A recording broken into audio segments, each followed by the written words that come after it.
Finally, last week or the week before, you did something that I've never seen you before. Is pull a fighter from a show, Ohara Davies. I'm not sure where you are with that at the moment. No, I pulled Ohara. Listen, it's not just about the comments that Ohara Davies made last week or whenever it was. It's a string of different number of occasions. He's been pulled before the British Boxing Board to control and warned about his conduct on social media. You have to understand, Ohara is not a bad guy. He's a good guy. He made some comments that were extremely ignorant, that he didn't know the whole history on, but he made them. And they were comments that were horrific.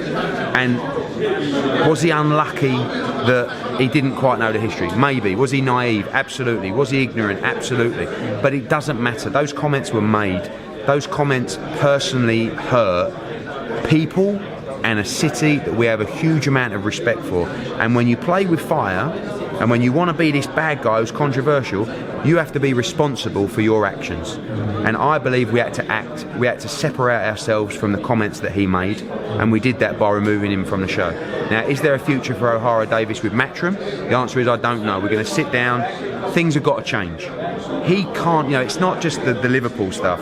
It's the Paddy Barnes' wife. It's the Robbie Davies' father. It's the Fawwell incident as well. It's a continuation of stuff that has to stop. And I've told Ohara, be the guy that you are. We know what you are. You're a nice guy. But what he's done is he's had to play this character, and listen, we know what character he's playing, and of course he's done it well to be recognised as a name.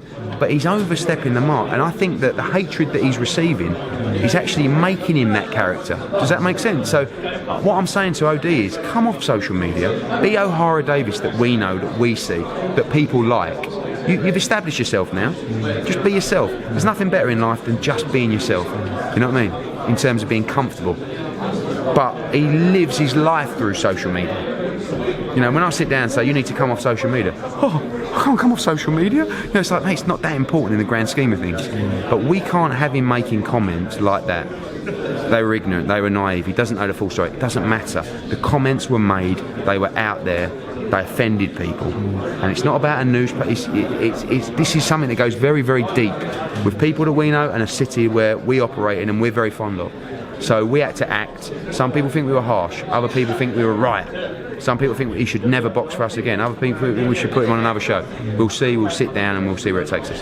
So obviously, when you made those comments, you obviously realised the consequences and you deleted. You apologised as well. But you definitely will look at working with him in the future. I know Charlie seems to put but things have got to change. We can't have this. It's not something that's just happened once. If it was, and it was a comment he made once, I understand. But he's got history on this. And again, if you want to continuously do this and keep playing, on the edge, if you say something, you've got to be responsible for your actions. He said it. It was out there, and it offended people. And I felt, and listen, I don't answer to anyone.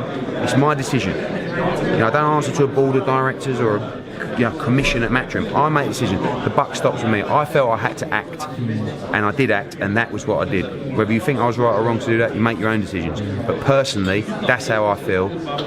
Was he unlucky? Yeah, possibly. But when you're saying this stuff continuously, you've got to know what you're saying. Just reading, obviously, being part of the media, reading a lot of media, people are saying, well, Eddie didn't do anything when Anti-Joshua made certain comments. Yeah, but yet to be clarified. Yeah, but those comments, one, weren't made by him, but two, you're talking about comments that of a direct message that come from nowhere, but also, more importantly, it's not about one individual comment. It's about a series of comments. There's 4 or 5 incidents with Ohara Davies that have been unacceptable, that the board have called him in for. So at what point do you just turn around and say, all right, carry on, mate, just keep saying what you want? Because, don't forget, these comments represent the people that he works with. So these comments represent Matchroom, they represent Sky, they represent Tony Sims, and we have to set, it's not about throwing him under a bus, as I said to him. We've got our position, our reputation to withhold as well. We're disgusted by these comments.